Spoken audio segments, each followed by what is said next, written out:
সীমা তখন নিতান্তই বালিকা, জয়রামবাটিতে পিতৃগৃহে আছেন। শ্রী শ্রী ঠাকুর এসেছেন শ্বশুরবাড়িতে। বালিকা সারদা কোথায় ছিলেন? ছুটে এসেছেন এক ঘটি জল ও একখানি গামছা নিয়ে। নিতান্ত বালিকা হলেও তার মাথায় এসেছিল যে স্বামী দেবতা, তাই কেউ শিখিয়ে না দিলেও আপন স্বভাববশে সেই সদ্য আগত জগৎপতি তার পতিদেবতার ধূলিধূসরিত চরণ দুটি পরম যত্নে ও মমতায় ধুইয়ে মুছিয়ে দিয়ে প্রণাম জানিয়ে ছুটে পালিয়ে গেলেন। গ্রামের উপস্থিত মেয়েরা বালিকা সারদার এই স্বামীর চরণ বন্দনাকে রসিকতার মোড়কে মুড়ে হাস্যরোল তুলেছিল।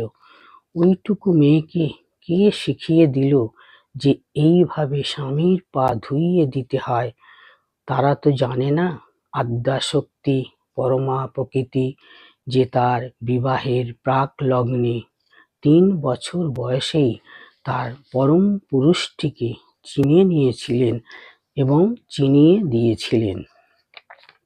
সেই ঠাকুর যখন মহাসমাধিতে দেহত্যাগ করে তার স্বরূপে লীন হলেন, তখন শ্রীমা শেষবারের মতো তার শ্রীচরণের উপর আছড়ে পড়ে ডুকরে কেঁদে উঠে বলেছিলেন, মা কালী গো, তুমি কি দোষে আমায় ছেড়ে গেলে গো? শ্রীরামকৃষ্ণ চরণ যার সম্বল, সেই শ্রীরামকৃষ্ণ চরণ ধরে ব্যাকুলা মা কেঁদে উঠেছিলেন, আর ঠাকুরও তার মধ্যেই যেন অন্তঃপ্রবিষ্ট হয়েছিলেন। মা পরে বলেছিলেন, যেই ঠাকুর সেই আমি, আমাকে দেখলেই তাকে দেখা হবে, আমার মধ্যেই তিনি আছেন।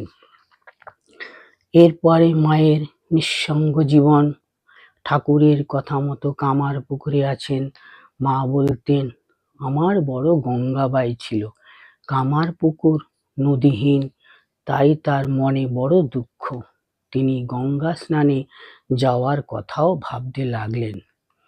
এমন সময় একদিন দেখেন সম্মুখের রাস্তা দিয়ে ঠাকুর আসছেন, আর তার পেছনে চলেছেন নরেন্দ্র, বাবুরাম, রাখাল প্রমুখ ভক্তবৃন্দ। সীমা আরও দেখলেন ঠাকুরের পা থেকে ফোয়ারার মতো জল বার হতে লাগলো। মা ভাবলেন, দেখছি ইনিই তো সব, এর পাদপদ্ম থেকেই তো গঙ্গা।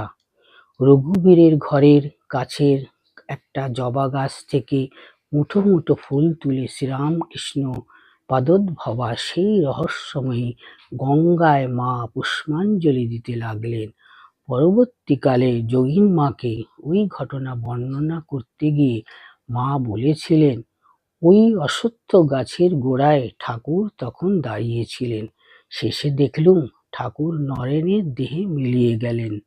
এখানকার ধুলি খাও, প্রণাম করো।